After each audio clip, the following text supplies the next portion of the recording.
स्वागत आहे आपले भाजी फटाका रेसिपी वनिता या चॅनलमध्ये आणि एका नवीन व्हिडिओमध्ये। तर रोजच असा मैत्रिणींना प्रश्न असतो की काय भाजी करायची आणि मलाही असंच झालं होतं। आज भाजी काय करावं तेच कळेना। तर अशा वेळेस ना ही भाजी अगदी अचानक डोक्यामध्ये आली आणि भाजी करायला घेतली।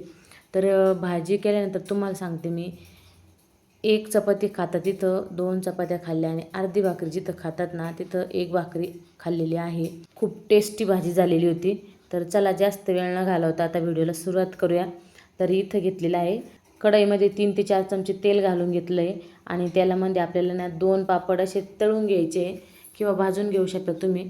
कमी तेलामध्येच पापड तळायचे, बघू शकता तुम्ही इथे। खूप छान लागते ही भाजी, एकदा करून पहा नक्की, सगळ्यांनाच आवडेल घरामध्ये आणि मुलांच्या किंवा मिस्टरांच्या टिफिनला पण देण्यासाठी खूप छान आहे ही भाजी।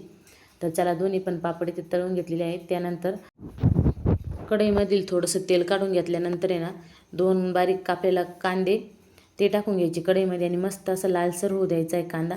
कांदा लालसर झाल्यानंतर लसूण आणि आलं पेस्ट घालायची। हे खलबत्त्यातच ओबडधोबड ठेचलेलं आहे। त्यानंतर टोमॅटो घालायचा आहे, 1 कापलेला टोमॅटो पण चांगला परतून घ्यायचा आहे, कांदा टोमॅटो आणि लसूण। नंतर लागणारे शेंगदाण्याचं कूट पण तयार करून ठेवायचं आहे, 2 ते 3 टीस्पून इतकं शेंगदाण्याचं कूट लागणार आहे। चांगलं परतून घ्यायचं आहे कांदा टोमॅटो।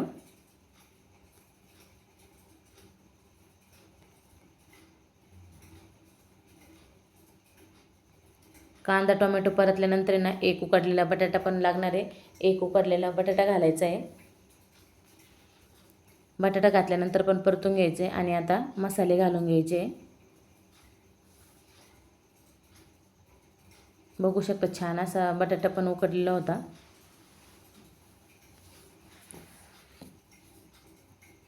तर पहा मसाल्यामध्ये लाल तिखट घेतलं आहे, गरम मसाला, धना पावडर आणि थोडंसं हळद आणि कोल्हापुरी मसाला घेतला आहे।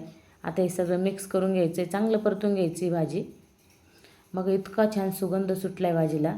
आता त्यानंतर बघू शकता इथे शेंगदाण्याचा कूट घालायचा आहे, 2 ते 3 टीस्पूनच शेंगदाण्याचं कूट घेतलं आहे। कूट घातल्यानंतर पण परतून घ्यायचं आहे। आता मीठ घालायचं आहे,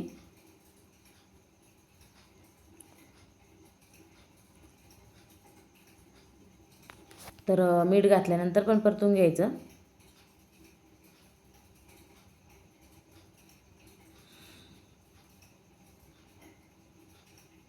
आणि आता तळलेले पापड आहे ना ते पापड कुस्करायचे, याच्यामध्ये जास्त बारीक कुस्करायचे नाही, अगदी थोडेसे ओबडधोबड, बघू शकता तुम्ही। अशा पद्धतीने जाडसर आपल्याला जाड ठेवायचे, जास्त बारीक नाही करायचं आणि परतून घ्यायचं आहे।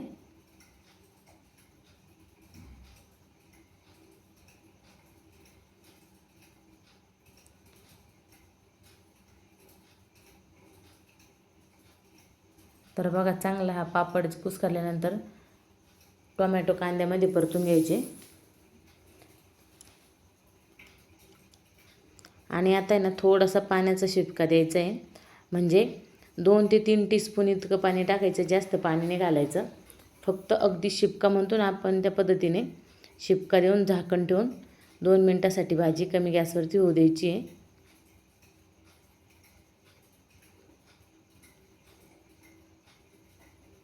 तर 2 मिनिटानंतर बघू शकता तुम्ही इथं भाजीचा रंगही खूप छान आलेला आहे आणि खूप छान असा सुगंध येतोय भाजीचा। त्यानंतर मस्त अशी ताजी कोथिंबीर घालून घ्यायची आहे। कोथिंबीर घातल्यानंतर थोडंसं मिक्स करून घ्यायचं।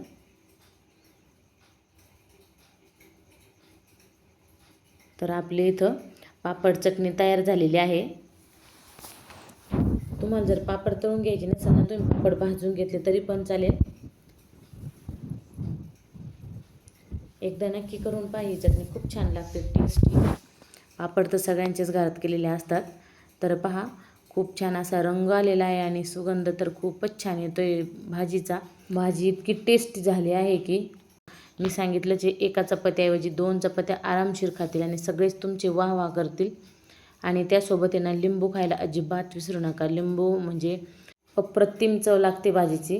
तर व्हिडिओ आवडल्यास लाईक करा, शेअर करा, चॅनलला सबस्क्राईब करायला विसरू नका आणि कमेंटमध्ये नक्की सांगा भाजी कशी झालेली आहे पापडाची चटणी. तर चला भेटूया पुढच्या